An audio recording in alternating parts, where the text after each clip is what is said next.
Check us out to hear the latest on life in the volunteer state. Yvonnca and her guests discuss everything from life, love, and business with a Tennessee flair. It's a Tennessee thing. Always relatable, always relevant, and always a good time. This is Talking Tennessee, and now your host, Yvonnca. This episode is brought to you by Landes Home Collection, the place where you can find home decor items, self-care items, and so much more. Shop with us and get the right things for you and your home at www.landeshomecollection.com. Welcome back to Talking Tennessee with Yvonnca. I am your host, and I am here with Reggie Jenkins, my good friend.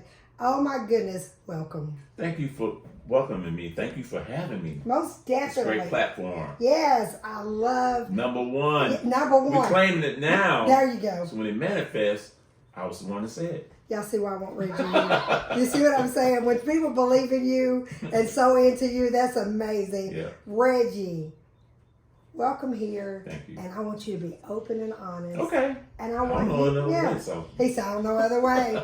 Y'all listen. Reggie, tell them about your school. Well, let me tell you about myself first, Yes. for those who don't know me. Okay. I'm Reggie Jenkins, originally from Memphis, Tennessee. Okay. Went to University of Tennessee, got a math degree, math and statistics. Okay. Growing up in Memphis, have a lot of family, mom, dad's side of the family. Actually, my grandparents are from Mississippi. So I spent a lot of my childhood on dirt roads and cesspools. People don't know what that is. Growing up where one of my grandmas didn't have a bathroom, so we had an outhouse and we had a little steel tub. So at heart, I'm a country boy. And I'm a family person. So. I come from the country, so That's me. I know what love it's it. Gardening, plum trees, peach trees.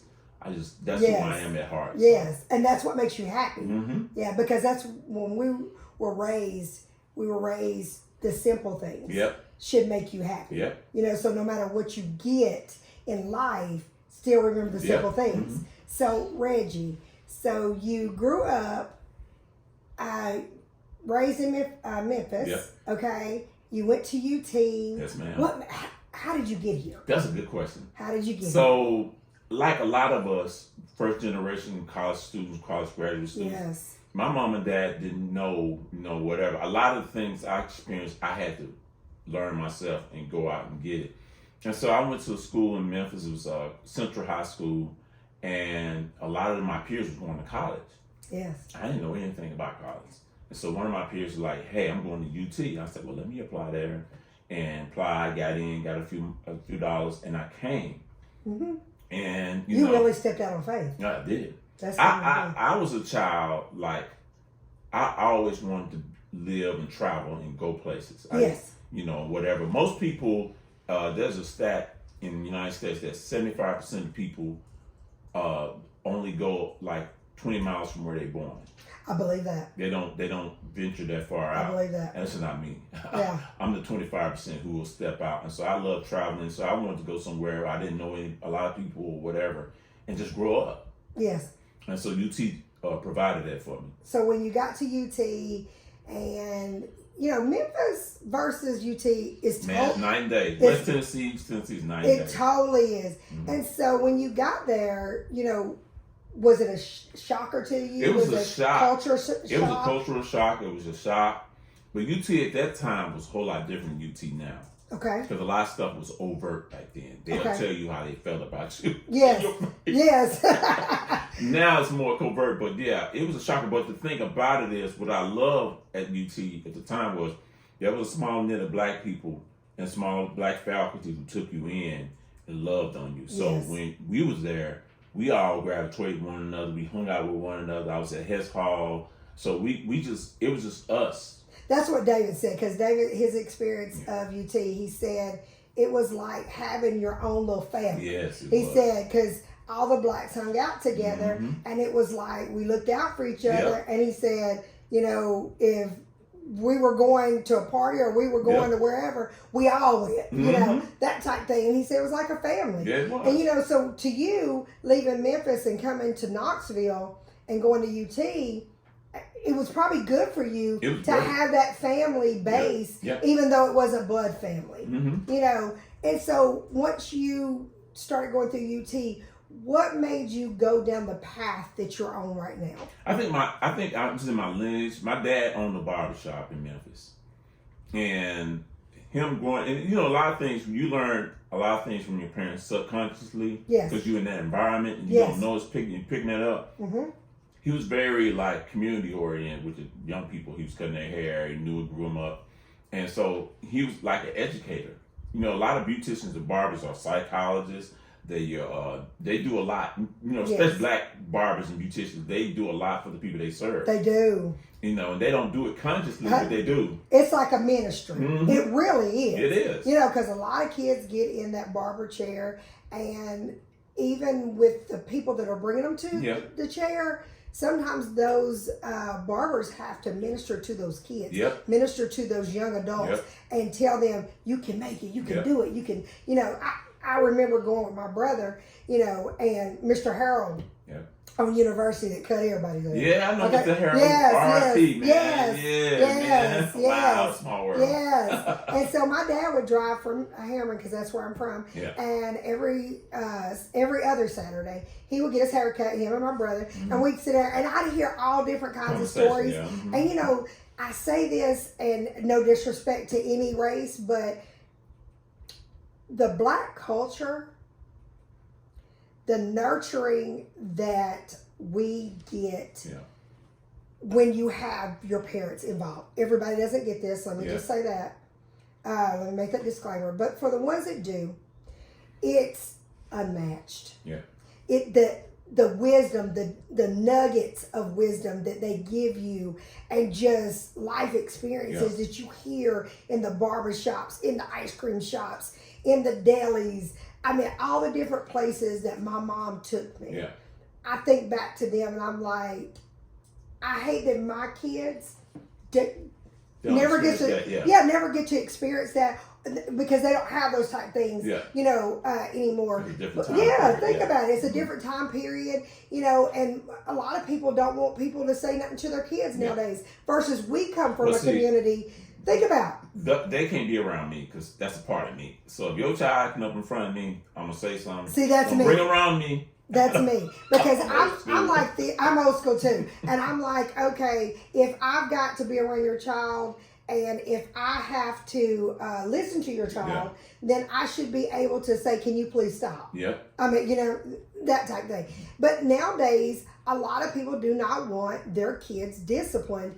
And the sad part about that is, Reggie, and I want you to speak on this, because you're an educator. And so the thing I see is, if you don't want your kids disciplined, when they grow up and become adults, and they get in the trouble that they get into, why is it that parents want to say, I don't know where they got that from?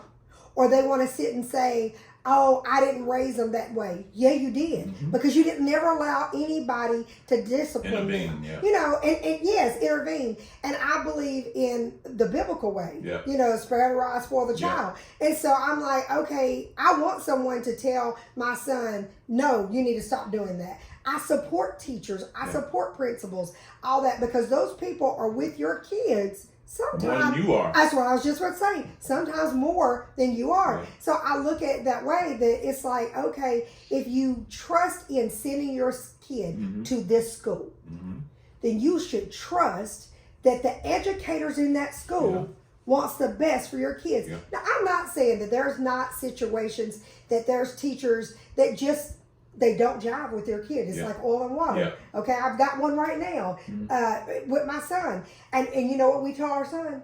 You know what? You got 6 weeks. Let's get through this. I know it's just brutal right now. I know it is. And a lot of the things that this teacher has done and said to the children is wrong, Reggie. But that's part of life, because it is. Children got to understand, you cannot shelter your child from problems, dilemmas, situations, hard times in life. And you got to teach them problem solving. That's it. And because that child gonna work with people he may not work. He may marry into a family. He may not get along with the father-in-law, the mother-in-law, this person, that person. But you gotta learn how to work through those situations. And I'm really getting to see that a lot of people have not taught their kids how to problem solve. So what you just said, they get into marriages, they get into relationships, and then they never was taught to problem solve. So you think about it, that parent failed them on that part because you're supposed to teach your kids. I'm going to tell you this, just because I've been working with people. When I work with youth, I work with the parents. Yes. It's not I work with your child. We working together. Yes, correct. We're a team. Yeah, we're a team. So what I see is a lot of us are ill-equipped as parents. We didn't get the tools. I can't teach you what I don't know. That's true.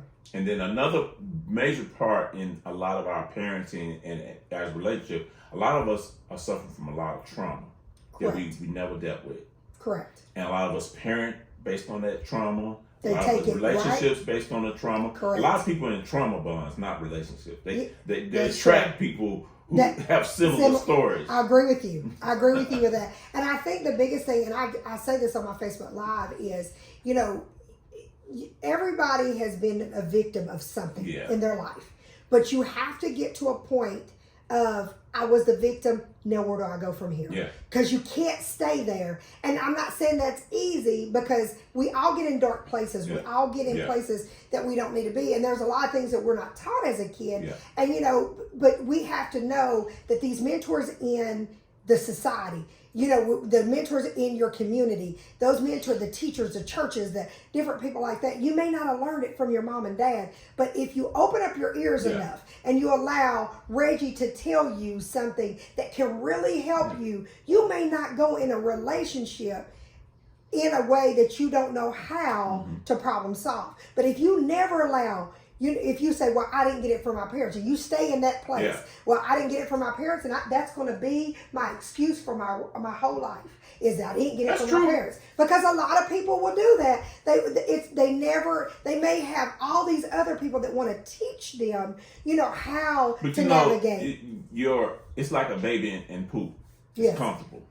Yeah, and a lot of people, change is hard. It is. It's painful. It is. And, you got to be vulnerable. Yes. And I have learned that a lot of times when people stay in a victim state, it's attractive because it does give you attention.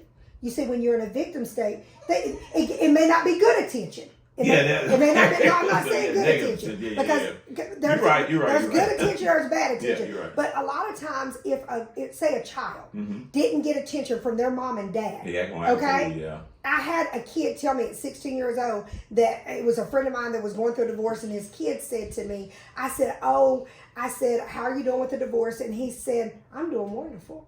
I looked at him. I said, what do you mean? He said, finally, it's about me. I said, what do you mean? And he said, their whole marriage was about them. He said, I was never considered. Wow. He said, but now it's a divorce, and they have to, they're made to deal with me. They're made to, take time. And when he said that, Reggie, tears start rolling down my face because I never heard it like that. And he said, so I'm good. I was like, oh, wow. When a kid is celebrating a divorce because they finally at 16 years old get attention from their parents, that told me right there that you can be a victim, and the attention can be good and it can be bad, but sometimes you can stay there. You gotta come out of it. Okay. And so my thing with this is your school. Let me say this, viewers, my husband is such a supporter of Reggie. My husband has educated me literally on Reggie's walk. I'm serious. Watching me. I'm serious. My husband has been telling me about good work that you have done in this community, that some has been, celebrated and some hadn't even been acknowledged. Yeah. And so let me be the one publicly to say to you that my husband has been a big supporter of you and literally said, Yvonnca, you need to get to know him. Yvonnca, you need to have him on your podcast. He's got so much wisdom. Yeah. You may not agree with everything he says, but he said, y'all will have a common ground. Yeah. And I believe that. Yeah. I totally believe that. So tell us about UUNIK Academy. Well, let me go back. The UUNIK Academy was started in 2003. Okay. And the reason why I started working with young people in the 90s, over 30 years ago. Okay. When I graduated UT, I worked in the school system for about 3 years. Okay. I got out of that, went in the corporate world, but my heart was always with youth. Okay. I've helped various programs prior to that with curriculum and stuff. But what I noticed with a lot of after-school programs then and now is babysitting play. Yes. And my theory is, if you're in a track meet and you're running and you're like 2 meters behind your opponent, you got to exert a lot of energy to catch up and a lot more energy to get ahead. Correct. We got a community of black children who are behind. Yes. They don't have time for leisure. Come on. They don't have time for leisure. See. I mean, my wife always says you live 3 to 4 or 5 times longer as an adult than you are a child. But we spend so much time allowing these children to have exorbitant amount of playtime. That's not really required in life. If you look back 40, 50 years ago and you look at children around the globe and their lives, they went to school and they went to work. Yes. You know what I'm saying? Now, I'm not saying they had more studies too. Yeah, mm-hmm. The parents were more into the curriculum and knowing what their kids were being mm-hmm. taught and that type thing. It wasn't all about the passing grade. Yeah. It was more about what they were learning. If you look at the United States, more people were literate back then than they are now. True. Cross race, gender, and all that stuff. And so that's some of the stuff I'm trying to bring back as far as what I do. Because if you look, like I said, when I started UUNIK Academy in 2003, before then, I just wanted children to be the best versions of themselves. Academically, from a person standpoint, spiritually, all that stuff. But where are they going to get that at? Yeah. In a lot of places, you can develop children like that. And I'm just looking at a competitive society where, you got this going to get you farther than my down. My grandfather told me flat out, he said, knowledge is key. Yeah. And he said, if you don't have knowledge, I don't care what. He said, bodies get old. Mm-hmm. It's what he said. Your granddad was wise. He said, bodies get old. Let me tell you, my grandfather was the very first black principal in Roane County. Yeah. He's got a park and a street named after him. Beautiful. But he was one of the biggest educators that came out of Roane County. And my grandfather was all about teaching the kids that you see now, all these people that you see now, that with their accolades and everything, my grandfather taught them. And anybody will tell you, Fred R. Davis Jr. was an educator, and he was about knowledge. He didn't care if you was pretty, sub-pretty, whatever you want to call it. He didn't care about none of that. He didn't care about nothing superficial. When my grandfather lived very, very frugally, very. But my grandfather, where he put his money was in education. Yeah. Okay, till my grandfather passed away. My grandfather sent a check to Knox College every month. Yeah. On a fixed income, because that's where he graduated from and that's where he believed from. My grandfather graduated from Austin. So so he's not from here. Yes. Yeah. So he believed in education, but I think a lot of people think of the grade, they think of the sport. Yeah. Sports is big. And I keep telling people, and I'm seeing more and more kids, parents getting caught up into going to the games, being a part of the family sports, being caught up into that, and their kids are passing to play the sport, but they are not passing for life. Yeah. Well, and that's what I'm seeing. That's one of the big reasons why I started what I do, because I was thinking it was George Bush Jr. What was this? He had an initiative with schools, just pass kids, regardless of, whether they're doing in school or not. Right. And that kind of just set a poison pill with our children. I agree. Because a lot of kids are passing. You got people who graduate and can't read. I agree. And can't think, can't multiply. Yes. I know of several kids. Parents call me all the time. I know guys who graduate high schools, got championship rings, but they had to get their little sister to fill out the employment form because they couldn't fill out the form to get a job. Or I know a lot of athletes that had agents that put the paper in front of them. They didn't know what they were signing. Wow. And they signed themselves away. You know, could have made way more money. But because they couldn't read that contract and they depended on that agent and they depended on the handlers around them, that was all. But you know what? Let's say you can't read. Let's say you can't read. Have the ability to think about, you know what? Let me get somebody else to look at this. Yes, but some of them don't, Reggie. But I'm just saying, that's critical thinking skills. Yes. I lack certain. Spend some money to have. But I lack certain things. I don't know everything.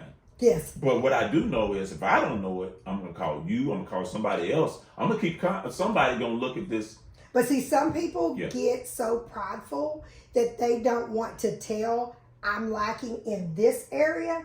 Baby, listen, I ain't going to never have enough pride that I'm not going to look out for me. Because another thing my grandfather taught me was, if anybody going to look out for you, is you. That's right. He said, there's nobody on earth that is going to look out for you better than yourself. Yeah. And he said, even down to husbands, he said down to children, down to whoever. He said, because everybody has a position, but you don't have a position. Yeah. You are the position. Mm-hmm. And he said, so if you don't look out for yourself, you will put yourself in the wrong position to fail. Yeah. And he's right. Yeah. So I started UUNIK Academy in 2003. Okay. And it's morphed over the years because I knew I wanted to work with kids. I wanted to do something different, but I just couldn't figure out. It takes a while to get your footing when you start something new.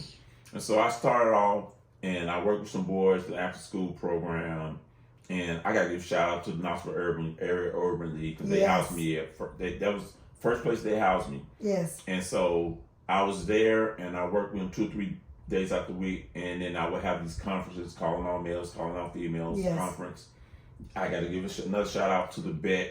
I'm a community organization because the Urban League, the BEC, I can name 5 churches or 6 churches that's poured into my organization. Yes. Currently, our school's at Mount Olive Baptist Church in their basement. So I'm a truly community type person. Yes. And so I started, and we morphed over the years. We sponsored things at Vine Middle School. We've done things at Austin East, Ceremony Green. Yes. And then recently, what happened was my wife and I had a child. Yes. And I already knew, I said, my child ain't going to public school. It's not going to schools. Just not. He says, just not. Not happening. My wife, we already had that years ago. So I started homeschooling my child. I was already doing educational stuff. Homeschooling my child.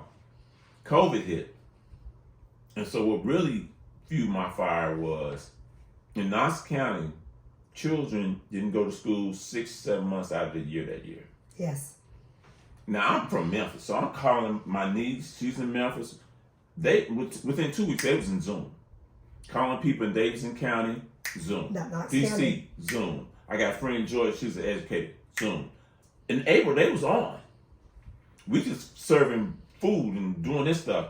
And our children weren't being met. The education needs wouldn't be met. Yes. And so I'm sitting there here, how we are in 2020, 21st century, and nobody in leadership position, the board, nobody can say, you know what? We can figure this out and let's make this happen and get these kids back by July or something. Yes. September. So every summer I have a summer program, STEAMI Summer Institute. Been going around 2016. Say it one more time. STEAMI Summer Institute. Okay. Now I'll tell you what STEAMI is in a minute. But my parents in May of 2020, my parents was calling me and said, "Oh, are you gonna do this summer program? You gonna do this summer program?" I was like, we're in a pandemic. We want you to operate. So I called Knox County Health Department and some other people. And they gave us an initiative of all the after school, summer school programs. They said, these are your criteria. These are what you can do if you want to operate in summer. Give a shout out, another Freedom Fellowship on Paper Mill. They opened their building, the second building, so you have it. And so what we did was we had 20 students. And primary, I worked with 5 to 10-year-olds. Parents couldn't come in. We set it up outside where they can drop them off, pick them up. We had the mass. It was 3 adults and 20 kids. We had the whole building, sanitized everything, nobody got sick. So June, Amazing. July, nobody got sick. And so that fall, I wanted to keep it going. So I started a little homeschool co-op, about 4 or 5 kids, and that morphed into STEAMI Learning Institute. Yes. So in December 2021, the state gave me... So you started this during the pandemic? Wow. Reggie. I was meeting, we did Zoom, but sometimes we go to a park and do work. There's a lot started in 2020 and 21. Yeah. But starting the institute, I meant for kids. Because our kids was getting further behind. It was a dire need. Yes. Like when our kids went back to school in September of 2020, they was on Zoom. These kids weren't paying attention. They was they were not paying attention to that screen. And then, to be honest, even some of the teachers, they were not in tune. No. Them teachers. A lot of them weren't even trained to do that. No. And like, I'll say, I hired a retired teacher because we have to work. Yeah. Okay. We are entrepreneurs. Yeah. If we don't work, we don't get paid. Yeah. So that's real. Okay. And so I was like you. I was like, why are these kids sitting out all this time? He's going to be so, and he was in 5th grade, going to 6th grade. And I was dealing with that and dealing with, oh my gosh, when he does go back to school, David, with his medical condition, I'm like, okay, Jaden can't go back to school yet because I got to find out what they're going to do pertaining to this COVID because I don't need him to bring COVID in our house. Yeah. That situation. So I was like panicking in my mind, and then it was literally like a light went off, and I was like, Miss Alexander. She had just retired from A.L. Lots. She taught Adrian and she taught my son, and I hired her, and I said, Miss Alexander, I don't know if I can afford you. I said, and she said, I will work with you, Yvonnca. She said, and literally she set up what you said you did for her granddaughter and Jaden, like in her dining room was a whole school, like a whole, and literally Jaden would go to her house every day because I was so stressed out because I did not want Jaden to get behind. But a lot of people was just like, I'm just going to see what Knox County said. I'm like, And that's another thing the pandemic should have taught parents, and you have to be proactive in your child's life. You do. You cannot, if you wait on other folks. I used to do a orientation at Fair Garden, and I have a friend. She used to be principal there. Every August, she would bring me to do orientation for the parents because I don't work for Knox County, so I can say what I want to say. Right. I pay myself. Yes. So when you pay yourself, you kind of got some freedom. I ain't got to be restrained. So I tell the parents, who have 3 and 4 years, this is what you need to do. Yes. Stop looking at the school system as the main educator. You are the main educators. Correct. You are paying them through your tax dollars to do what you need done. But if that don't work, you got to figure that out. Yes. And you got to sit down with them kids. And and I understand, like during COVID, a lot of parents, I think a lot of parents got to see it's not as easy. Yeah. I think a lot of parents got to see how, even down to some of the kids that, that had stay-at-home moms. The stay-at-home moms even would say to me on my Facebook Live, this is hard. Yeah. This is hard. Because it's one thing to have your kid after school and to bedtime, but it's another thing to have 24 hours a day. Yeah. You know what I'm saying? And trying to figure out what classes they need to do, all that kind of stuff. And so I commend you for seeing, okay, I have a child. I know what I don't want my child to have, but I do know what I want them to have. Yeah. And so I've got to apply that. Yeah. To her life, and you didn't stop there. You said, okay, I see other kids that are not getting, the education they should get. So let me start the academy, that type thing. So tell me this, who are you? I mean, who is the UUNIK Academy? Okay, UUNIK Academy is spelled UUNIK, and it's 5 of the 7 levels of principles of Kwanzaa. Okay. So, our missions are based around those principles and stuff. Cooperative economics, faith, purpose, self-determination, creativity, those are the things we instill in our children.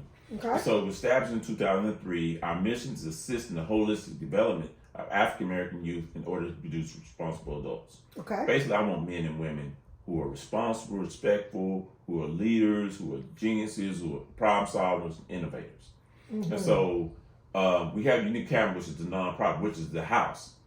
We have 2 rooms currently. We have 3 rooms actually. The first room is STEAMI Learning Institute. STEAMI stands for Science, Technology, Engineering, Arts, Math, Innovation. Okay. I said STEAMI because we started off with STEAMI. We started STEAMI as summer program. Okay. And so I was thinking summer, hot, STEAMI, yes. put a Y, I instead of Y.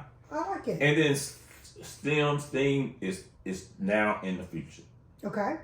A lot of children don't have a lot of opportunities to deal with science or engineering, coding, do yes. innovative things with that. And so we want a school to focus on that. We want to give you the academic foundations to make you strong in the core subjects, but at the same time, like right now my students with their French teacher.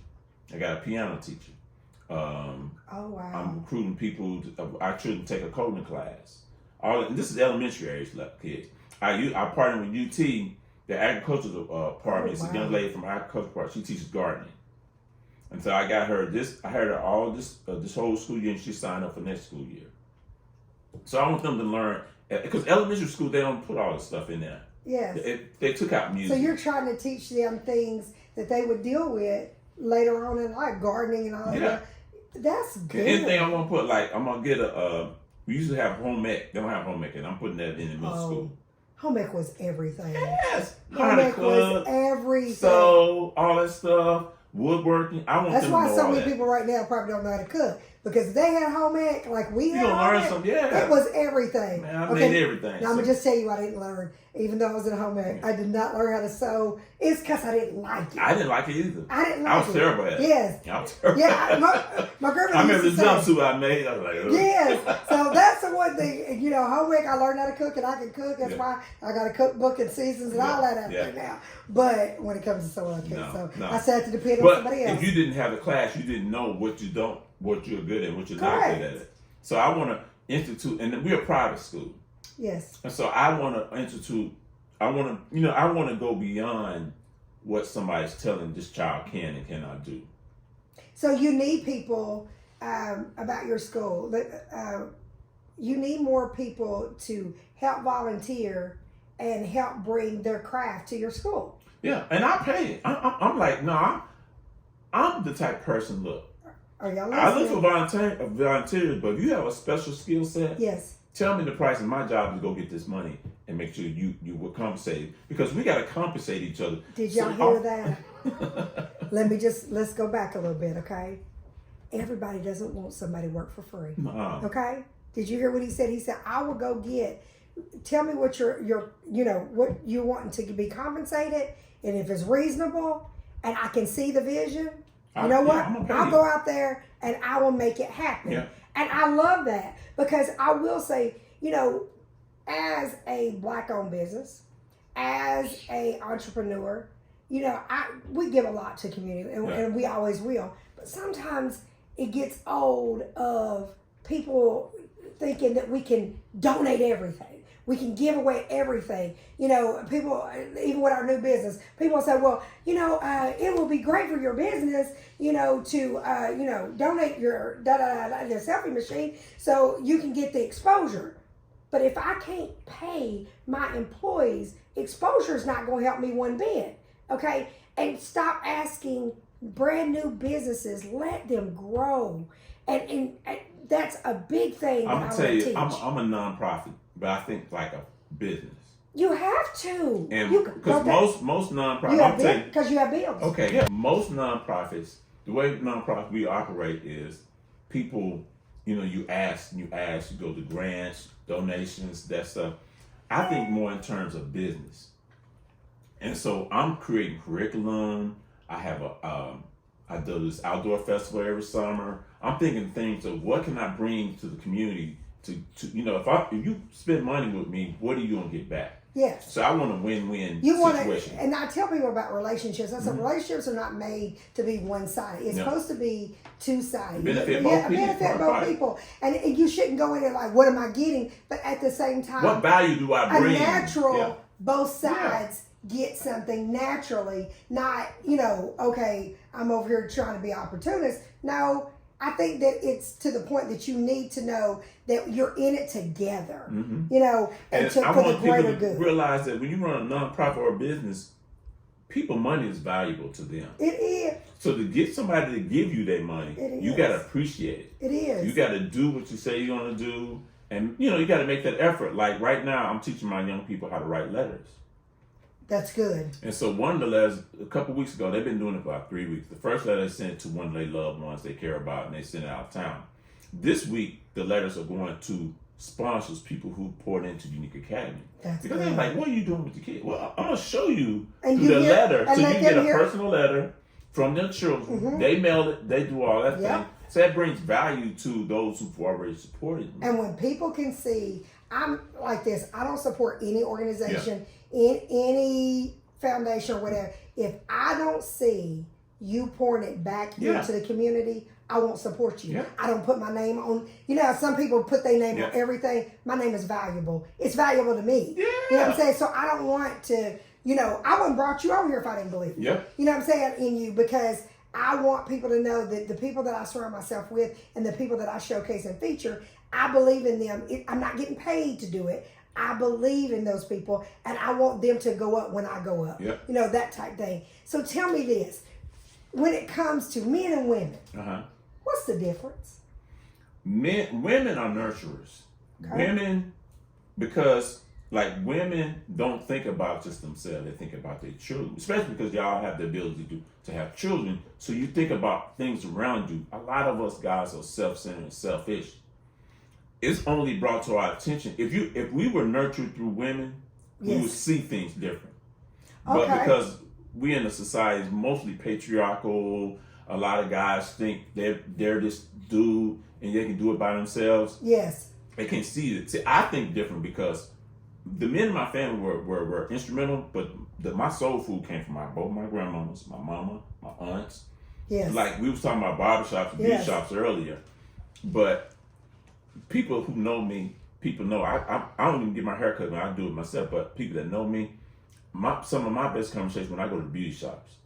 I have friends. I have several friends. Oh, the best. Those are the best. I go to beauty shops because they looking for a man perspective, and I'm giving them. And I'm looking for a woman perspective. I agree. I totally agree. And so, like, even when I was in college, you know, I'm in fraternity and stuff. And my boys are cool, but I was always surrounded by young ladies because y'all give me what I need. I don't know. We show a softer approach, and for one, we want you to have a voice. Out of anything that a woman wants, we want a man to have a voice, and we don't look. I think men are historically raised that stay silent, don't get involved, that type of thing. That makes you a man. But really, what really impresses a woman is when a man speaks up, speaks out, can express himself, you know, and just truly express. Even if you don't agree with him, we still respect the man. We respect that man. That man says, "Hey, this is how I believe," and I don't care who likes it, who don't. But you know, also what men we have to do is learn how to listen. A lot of us don't know because I'm guilty. And I learned because I'm married. I can't stay married and don't listen. You can be married, but you ain't gonna stay married if you ain't listening to you. Especially if you're married to a strong person. You'll be married on paper, but you won't be whole. You won't be equally yoked. So you gotta listen. You gotta learn how to listen. Especially black women. Black women, people want to sit and say, "Oh, they're just hard," and they no, we're really not. We will pour into our men. If you believe in them, you will pour out, man. And so, you know, my wife had to get on me several times like that. I'm not your enemy. Because we know. I've said it to Dana before. Like, I'm not your enemy. I'm not your enemy. And so my wife used to tell me that, and it's thinking like, let me stop. But it's a learned behavior because I learned it from the men in my family. We're not your enemy, and we're not the person that's trying to take from you. We want you to have, but we want you to have it in a way that is a fruitful honorable, time. You know, we don't want you to be doing we don't want you to be selfish. We don't want you to be self-centered. We don't want you to not think about your family. We want you to know that, okay, how this will affect your family. And see, my wife gets on me because, again, we think in terms of us. Y'all think in terms of, no, what you're doing affects all of us. We do. You cannot do that. And so we need accountability. Like, Yes. I'm a visionary. Like, I can make things happen. Oh. But I need I need management, I need technical, I need people around me who can help manifest it and give me, and be honest with me, I don't need nobody who's gonna be yes people. I need people who gonna be, and unfortunately, like, I can't find a group of dudes, like my board, Yes. I have a board. Yes. Unfortunately, I got more, it's mostly women. Because it's hard to find men. Yes. Like, they don't want, a lot of men don't want it, what you they don't just want said. to work. They don't want accountability, and they don't want to get their hands dirty. No, women do it. They're like, we gonna get our hands if you look dirty. at the church, black church, 80% of it's women. Do y'all see why I brought Reggie over I'm here? like, man, I mean, I'm an advocate of, I think the churches should, half of the church should have women as pastors. I do. I think, I look at these dudes and I be like, no, you need some women up in them pulpits. you do. Not just the motherboard or whatever. They need to be in the pulpit. We bring a balance. Yeah. If you think about it. But y'all the workers. Yes, we Why do. the workers if you're a worker, you should get all the fruits. Yeah. I shouldn't be the head, because traditionally it's like we the head and we get the fruits, but everybody else work. Nah. You need to get your hands dirty too. I don't care who you are in this world. Oh, Reggie. We don't know, none of us have the luxury of just walking around looking pretty. You need to work. You need to be work. You need work, and you need to work with someone. Yeah. I think a lot of men don't want to admit that they don't want to work with their wife. You know what I'm saying? They do not want. They do not want to work with their wife. They will work with their friends. They will work with everybody else. They will even work with their family. Like, they will go against the grain of their household. Yeah. For But the outside. I have to question that woman, because you married this. You got the wrong person. Yeah. Because marriage, I'm building you up, you building me up, we building each other up. The first line of defense is your woman. Oh, Reggie. You don't go to everybody else. You go to your woman first. Oh, Reggie. If not, y'all need to get divorced. Why are y'all together? Oh. I'm telling you. Okay, I'm telling you. If you look, most organizations, I stand by this. Most black organizations, fraternities and stuff. Yes. It's the sororities. I see in Knoxville get more done in these fraternities. They do. And I'm sorry, I'm a part of one, but I'm looking at the work. I'm looking at, the balls. You think of the big galas. When I see the money they raising. It's the win. And guys can't. Me personally, I tried to work with several. It's like, man, I work with my frat brothers, but I'm like, I want work. Yes. I don't want no talking. Yes. And if the goal is this, I'm gonna work with whoever to make it happen. To make that go. But I know if I want something done, I go to the sisters. Because it's gonna happen. Because and that's another thing when I have my school. I want to raise a generation of young males who have work ethic. Yeah. Who can make this stuff happen. Yes. Before they men. And teach them how to work with That's women. what I'm doing. You know what I'm saying? Even in marriage, I think a lot of men are not taught to work with their wife and help build together. Yeah. You can have an empire like no other. If you got a husband and a wife, I don't care how much money you make or whatever, is what you do with it. If you have two minds together and you turn to God, you can do anything. I'm a living witness. My wife has a sewing business. Yeah, see? And she's like, since COVID, matter of fact, we, went on faith and got her a building. It was March of 2020. This is before we knew what was about to happen. But she's done like amazing. She's just so busy right now. What is your wife's business? It's called Hem It Up. Her name is Kamisha Bourne Jenkins. Hem It Up, Keisha Bourne Kamisha Bourne Jenkins. Hem It Up. Yes. It's easy to remember. How do they get in touch with her? You can Google that. If you Google Hem It Up Knox, her business coming up. So I tell you, her number is 865-406-9338. Guys, we're going to have a part 2 of Reggie. He's got so many nuggets. He's throwing so much wisdom out here. We can't get it in part 1. Yeah. We've got to have a part 2. Tune in next Friday for the second part of Reggie Jenkins. He's the educator, he's the husband, and he is the man. Tune in. Bye, guys.